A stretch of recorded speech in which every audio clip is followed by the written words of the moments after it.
এই ধরনের ষড়যন্ত্র করে একজন ডাক্তার মহিলা, তিনি আমাদের ছাত্রী, যিনি পড়াশোনা করছিলেন, এইভাবে ধর্ষিতা হলেন এবং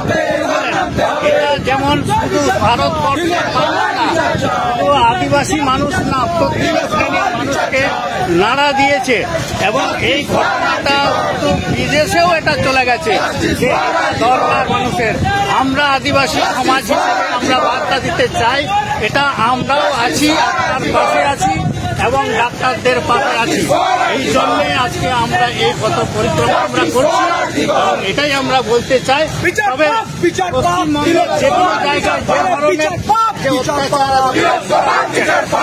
মালদা থেকে শুরু করে দক্ষিণবঙ্গে সব জায়গায় এটা হচ্ছে এবং এটাও যেমন আমাদের এখানে দেখা যাচ্ছে, আপনি দেখতে পাবেন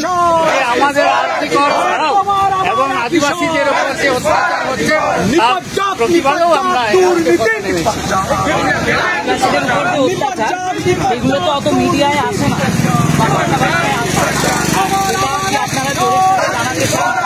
অবশ্যই আমরা চাই সর্বস্তরের মানুষ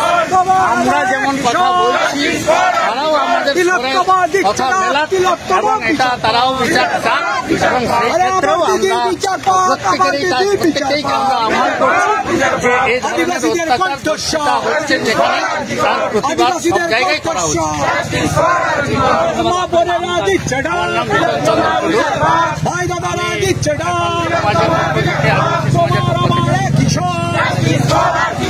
আদিবাসীদের কণ্ঠস্বর,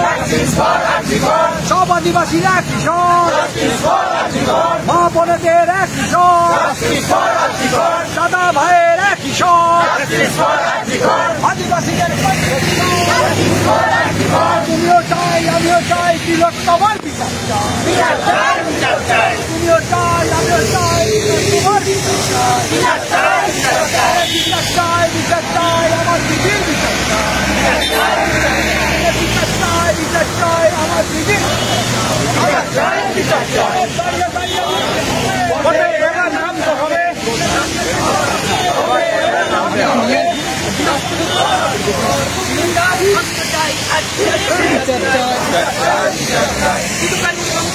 ঠিক